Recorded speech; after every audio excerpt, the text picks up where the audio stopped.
Abra sua Bíblia comigo no livro do profeta Isaías, um texto bastante conhecido, capítulo de número 38. Isaías, capítulo 38, versículo de número 1 até o versículo de número 6, que nos diz a seguinte expressão: Naqueles dias, Ezequias adoeceu de uma enfermidade mortal.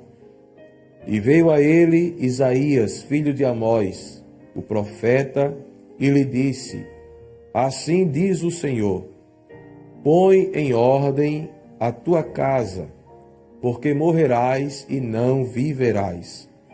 Então virou Ezequias o rosto para a parede e orou ao Senhor, e disse: Ah, Senhor, lembra-te, peço-te, de que andei diante de ti em verdade e com o coração perfeito, e fiz o que era reto aos teus olhos.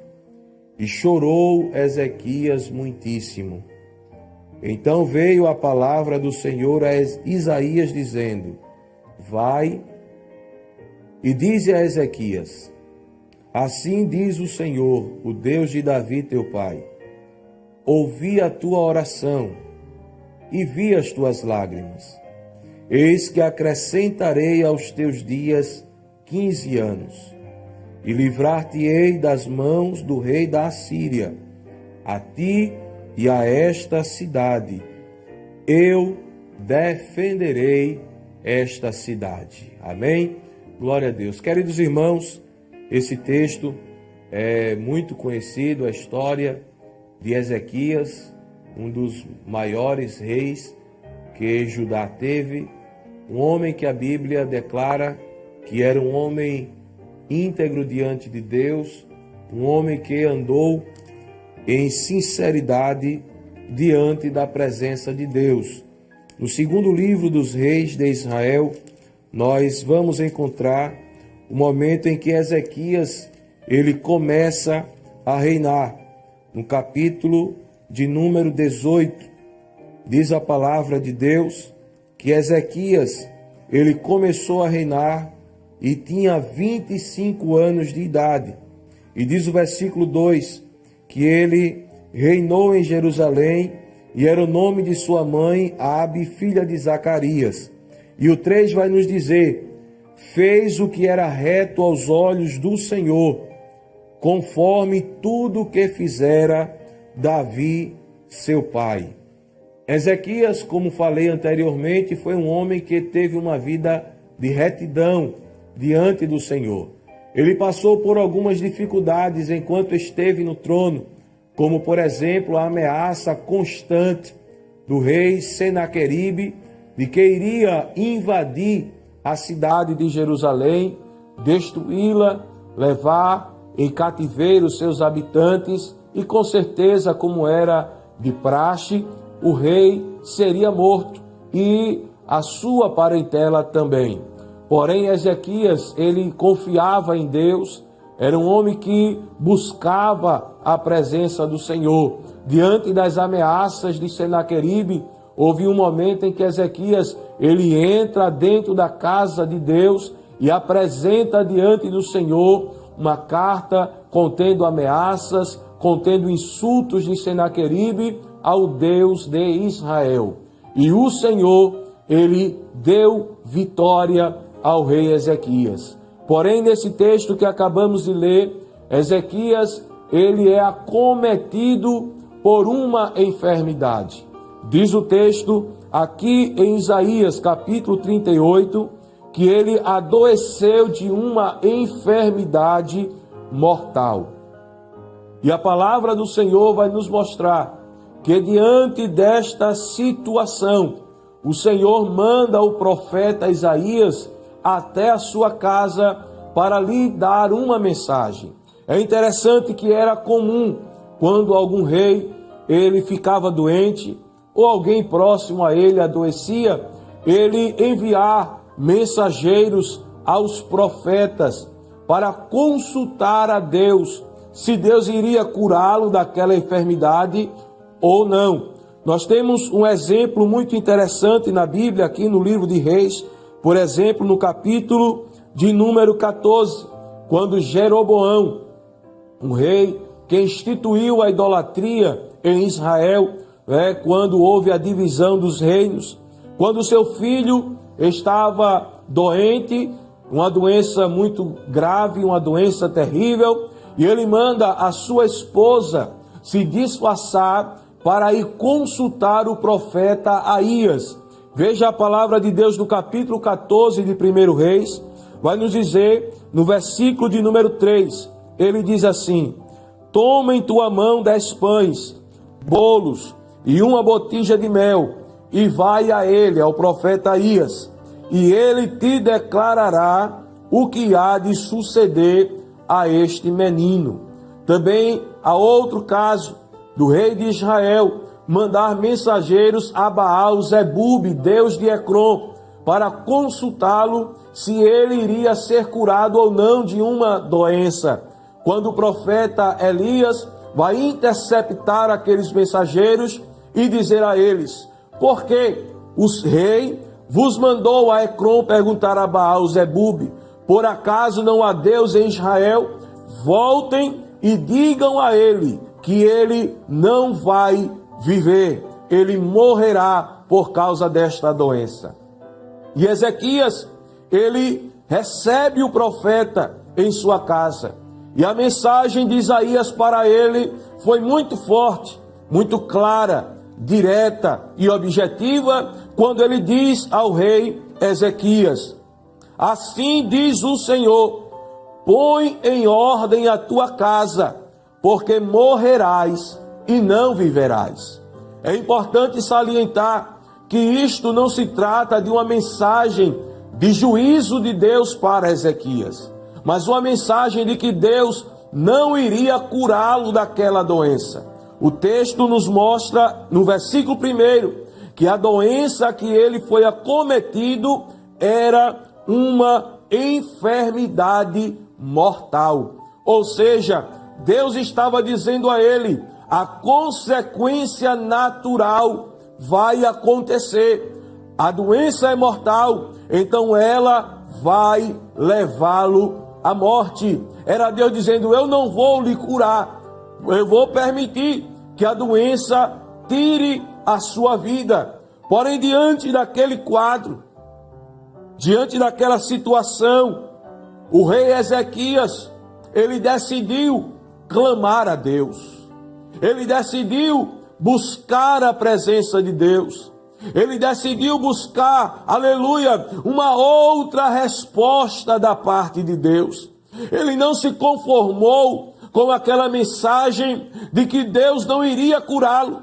E o ato de Ezequias de clamar, de orar, de buscar a Deus, revela algo muito interessante aqui nesse texto. Vai mostrar aquela mesma confiança que Ezequias tinha no Deus de Israel para livrá-lo da mão de Senaqueribe. A confiança de Ezequias no poder de Deus permanecia inabalável, porque se Deus disse a ele: você vai morrer por causa desta doença, ele disse: não, eu não vou aceitar, porque eu sei, eu conheço o Deus de Israel, e eu sei que o Senhor tem poder para reverter esta situação. Eu sei que Deus tem autoridade sobre esta enfermidade. Eu sei que Deus é poderoso para mudar a minha situação. Nesta madrugada eu quero declarar a você: ponha em prática a tua fé e a tua confiança no Deus de Israel.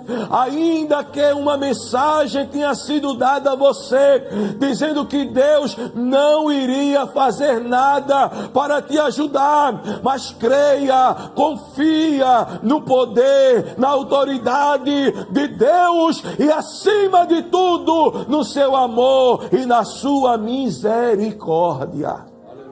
Ezequias, ele vira para a parede e vai buscar a Deus. A Bíblia vai dizer que ele orou ao Senhor. Ele vira o rosto e ora a Deus. Aleluia. O que é que você tem feito diante das adversidades? O que é que você tem feito diante das situações difíceis? Qual tem sido a tua atitude diante de situações, de causas impossíveis, de causas que são consideradas perdidas, sem jeito, sem saída, sem solução? Aleluia! Você tem se acomodado a elas? Você tem dito não tem mais o que fazer? Eu já recebi uma mensagem dizendo que está perdido. Você tem se conformado como alguém chegou para Jairo e disse a ele: não incomode mais o mestre, porque a tua filha já morreu, já está perdido, já está acabado, não tem mais jeito, não tem mais solução. Mas Jesus disse a ele: não tem mais. Aleluia! Não temas, creia tão somente. E foi isso que Ezequias fez. Ele foi falar com o dono da vida. Ele foi falar com aquele que está acima da enfermidade. Ele foi falar com aquele que está acima da morte, aquele que manda na morte, aquele que manda no inferno, aquele que manda no céu, aquele que manda na terra, aquele que manda no mar, aquele que manda no vento, aquele que controla e governa o sol, aquele que criou todas as coisas. Louvado seja o nome de Jesus. E em sua oração ele disse: ah, Senhor, oh glória. É interessante que até hoje os servos de Deus mantêm essa forma de orar, né? Ah, Senhor, oh Senhor, aleluia. É uma forma que só Deus compreende. Quando o crente ele abre a sua boca e diz: ah, meu Deus, ah, Senhor, tenha misericórdia. E Ezequias diz: lembra-te, peço-te, que andei diante de ti em verdade, coração perfeito, fiz o que era reto aos teus olhos. E ele chorou muitíssimo. Lendo um livro de um certo escritor, ele disse que Ezequias, em sua oração, ele apresentou algo diante de Deus. É sabido por todos nós que Ezequias, quando ele teve essa doença, ele não tinha filhos. Ezequias não tinha filhos ainda. Não havia um descendente direto dele para herdar o trono em seu lugar. E existia uma promessa que Deus havia feito a Davi.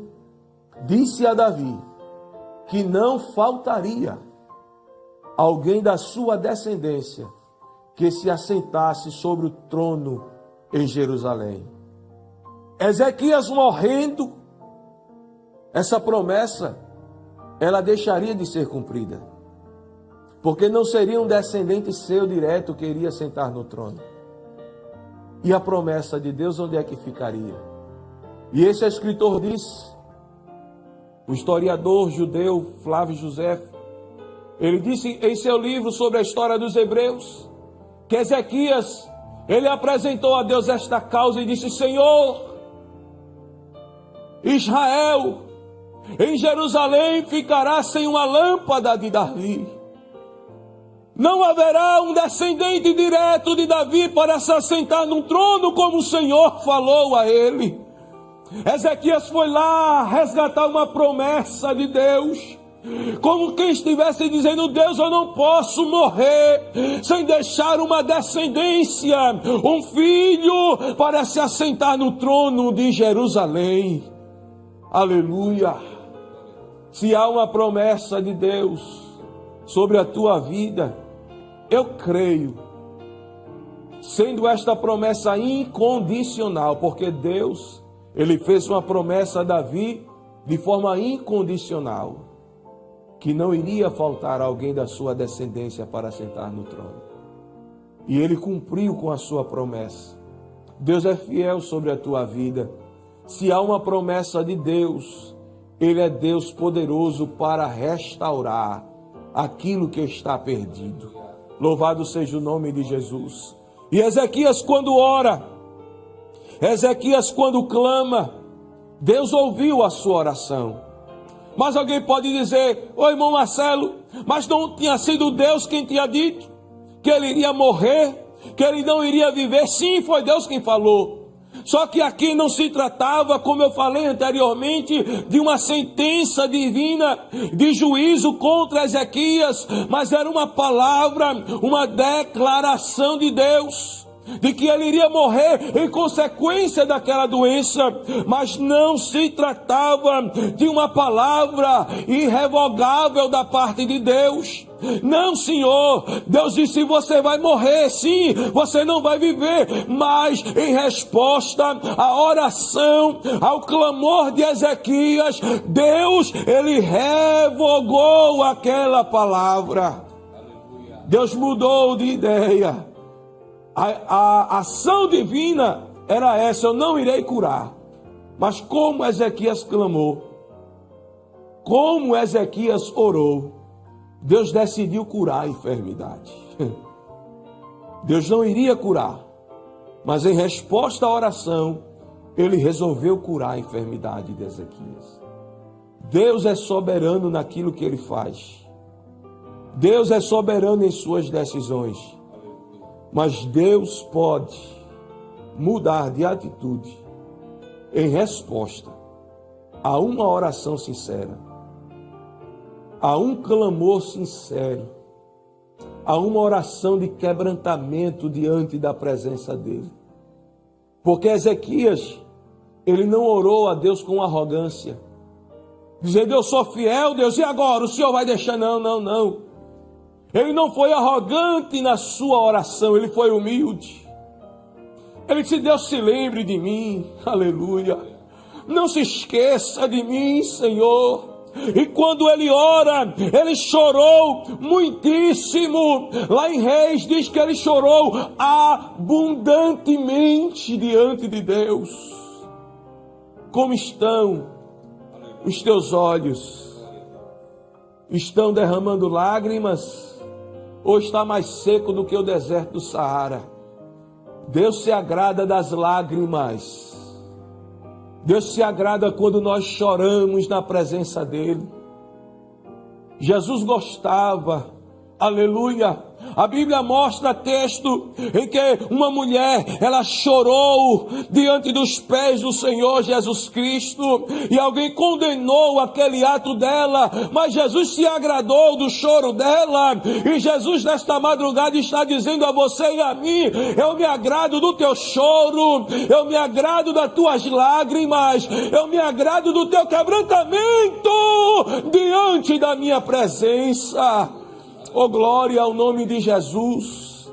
Ezequias chorou muitíssimo diante do Senhor, e veio a resposta de Deus. Você crê que está descendo resposta de Deus para o teu clamor, para a tua oração, para a tua petição? Deus é Deus de resposta. Ele disse: eu ouvi a tua oração. A irmã Cássia cantou um hino aqui, maravilhoso, e eu glorifiquei a Deus quando eu vi a introdução do hino, porque eu já conhecia o hino, porque eu tinha separado justamente um versículo que está no Salmo 115, oh glória a Deus, onde o salmista, ele diz a seguinte expressão: não a nós, Senhor, não a nós, mas ao teu nome da glória, por amor da tua benignidade e da tua verdade. Porque dirão as nações: onde está o seu Deus? Mas o nosso Deus está nos céus, e faz tudo o que lhe apraz. Os ídolos dele são prata e ouro, obras das mãos dos homens. Aí ele diz assim: tem boca, mas não falam. Tem olhos, mas não veem. Tem ouvidos, mas não ouvem. Nariz, mas não cheira. Tem mãos, mas não apalpa. Tem pés, mas não anda. Nem som algum sai da sua garganta. Mas o nosso Deus, aleluia, Como a irmã louvou aqui, o meu Deus se movimenta ao som da adoração. É muito forte o toque das suas mãos. Inclina os seus ouvidos para me escutar.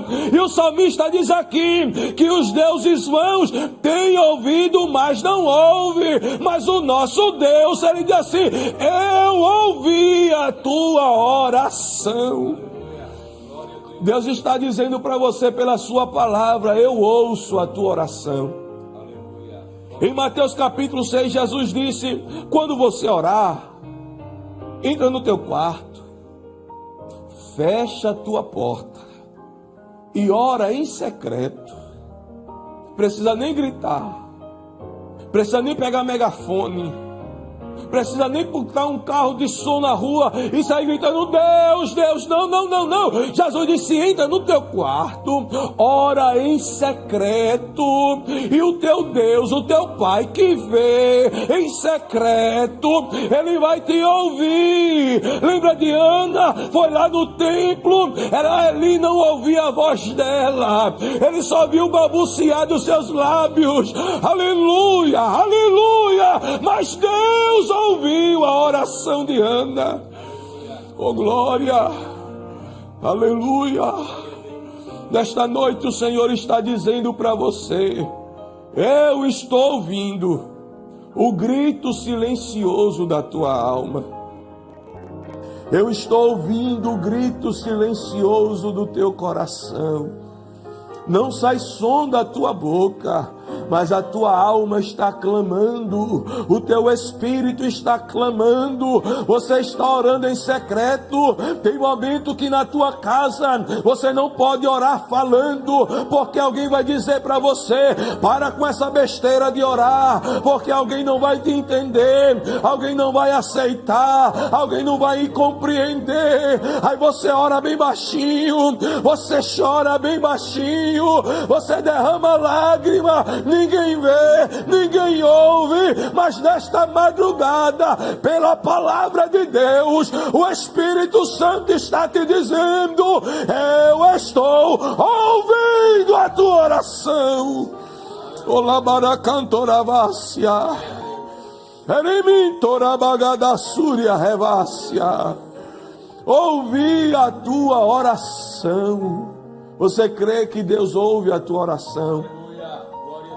Esta palavra é para fortalecer a tua fé. Você ouviu palavras contrárias de alguém dizendo para você que Deus não te ouve, vozes dizendo para você: não adianta orar, porque Ele não está ouvindo a tua oração.